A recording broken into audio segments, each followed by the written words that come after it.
დღევანდელ ვიდეოში ჩვენ ვისაუბრებთ მიოკარდიუმის ინფარქტზე. ვიცით, რომ მიოკარდიუმის ინფარქტი ეს არის გულის კუნთის ნეკროზი, რომელიც გამოწვეულია მისი მკვებავი სისხლძარღვების დახშობით. გვაქვს ორი მკვებავი სისხლძარღვი, მარცხენა კორონალური არტერია და მარჯვენა კორონალური არტერია. მარცხენა კორონალური არტერიის ყველაზე მსხვილ ტოტს წარმოადგენს წინა დასწვრივი ტოტი, ხოლო მარჯვენა კორონალური არტერიის ყველაზე მსხვილ ტოტს წარმოადგენს უკანა დასწვრივი ტოტი. წინა დასწვრივი ტოტის დახშობა გამოიწვევს მიოკარდიუმის წინა კედლის ინფარქტს. მარჯვენა კორონალური არტერიის დახშობა გამოიწვევს მარჯვენა პარკუჭის ინფარქტს, უკანა კედლის ინფარქტს და უკანა დასწვრივი ტოტის დახშობა გამოიწვევს მიოკარდიუმის ქვედა კედლის ინფარქტს. გადავიდეთ უშუალოდ სადიაგნოსტიკო კრიტერიუმებზე ელექტროკარდიოგრამაზე. წინა კედლის ინფარქტის დროს და ზოგადად ინფარქტების დროს ელექტროკარდიოგრამაზე ვლინდება ST სეგმენტის ელევაცია, ანუ მისი ცდომა იზოელექტრულ ხაზს ზემოთ და წინა კედლის ინფარქტის შემთხვევაში ST სეგმენტის ელევაცია გვექნება წინა განხრებში, ანუ V3 და V4 განხრებში. ამასთანავე გვექნება რეციპროკული ცვლილებები ქვედა განხრებში, ანუ მეორე, მესამე და AVF განხრებში. რეციპროკული ნიშნავს შებრუნებით ცვლილებებს და შესაბამისად ამ განხრებში გვექნება ST სეგმენტის დეპრესია, ანუ ცდომა იზოელექტრულ ხაზს ქვემოთ. წინა კედლის ინფარქტის ერთ-ერთი მთავარი მარკერი, ესე ვთქვათ, არის ST სეგმენტის და J წერტილის ელევაცია, ისე რომ ის გადაყლაპავს ტეკბილს და მივიღებთ ერთგვარ საფლავის ქვის ფორმის სტრუქტურას, რომელიცაც საფლავის ქვის ნიშანსაც უწოდებენ.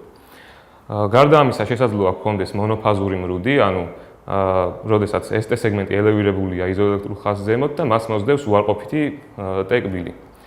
თუ არ გვაქვს მხოლოდ წინა კედლის ინფარქტი და გვაქვს წინა გავცხობილი ინფარქტი, ანუ როდესაც ნეკროზის კერა ვრცელდება ლატერალურ კედლებზეც, ამ შემთხვევაში ST სეგმენტის ელევაცია გვექნება არა მარტო წინა, არამედ სეპტალურ და ლატერალურ განხრებშიც და გვექნება V1, V2, V5 და V6 განხრებში.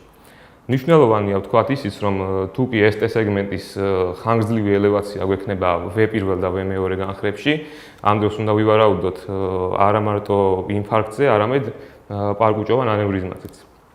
გადავიდეთ ქვედა კედლის ინფარქტზე.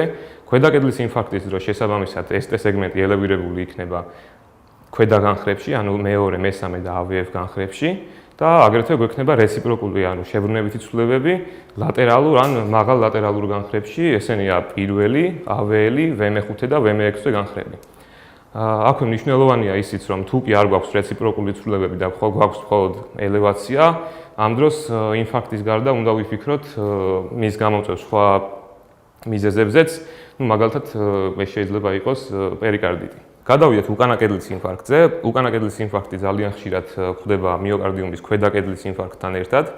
ამ დროს გვაქვს წინა განხრებში, ანუ V1, V4 განხრებში რეციპროკული ცვლილებები, ანუ ST დეპრესია და აგრეთვე V1 და V2 განხრებში RS ინდექსი არის 1-ზე მეტი, რაც იმას ნიშნავს, რომ ერკბილის ამპლიტუდა უფრო მაღალია, ვიდრე S-კბილის სიღრმე.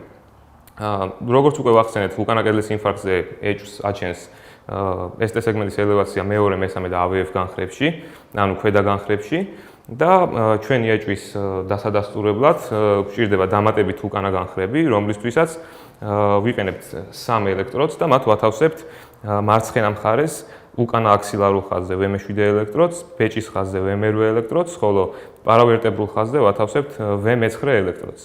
და თუ V7, V9, ანუ უკანა განხრებში მივიღებთ ST სეგმენტის ელევაციას, მაშინ ჩვენ გვექნება უკანა კედლის ინფარქტი. გადავიდეთ მარჯვენა პარკუჭის ინფარქტზე. მარჯვენა პარკუჭის ინფარქტი მსგავსად უკანა კედლის ინფარქტისა გვხვდება ქვედა კედლის ინფარქტთან ერთად და მისი სადიაგნოსტიკო კრიტერიუმებია ST სეგმენტის ელევაცია V1 განხრაში, აგრეთვე ერთდროულად შესაძლოა გქონდეს ST სეგმენტის ელევაცია V1 განხრაში და დეპრესია V2 განხრაში და შესაძლოა გქონდეს V1 განხრაში იზოელექტრული ST სეგმენტი და დეპრესირებული ST სეგმენტი V2 განხრაში. შესაძლოა გქონდეს მესამე და მეორე სტანდარტულ განხრებში ST სეგმენტის ელევაცია, თუმცა მესამე სტანდარტულ განხრაში უფრო მაღალ ამპლიტუდაზე იყოს ცდომა, ვიდრე მეორე განხრაში.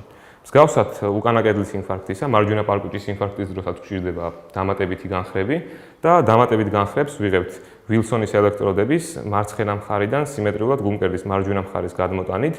შესაძლოა გადმოვიტანოთ 6-ვე ელექტროდი, ან უფრო მარტივად მხოლოდ მე-4 ელექტროდი და თუ კი კარდიოგრამის გადაღების შემდეგ V4R, ანუ მარჯვენა მეოთხე განხრაში მივიღებთ ST სეგმენტის ელევაციას, ეს დაახლოებით 83%-იანი სიზუსტით დაგვიდასტურებს მარჯვენა პარკუჭის ინფარქტს. გარდა ST სეგმენტის ელევაციით მიმდინარე მიოკარდიუმის ინფარქტებისა, არსებობს აგრეთვე ინფარქტის ისეთი სახე, რომლის დროსაც ST სეგმენტისში ცვლილებები არ გვხდება და ამ დროს შესაძლოა მივიღოთ სრულიად ნორმალური ელექტროკარდიოგრამა, აგრეთვე შესაძლოა მივიღოთ ინვერსირებული ტკბილები ან რაიმე არასპეციფიური ცვლილებები სისხლში კარდიომარკერების მატების ფონზე. ამით ჩვენი ელექტროკარდიოგრამის კურსი დასრულდა, შევხვდებით შემდეგ ვიდეოში.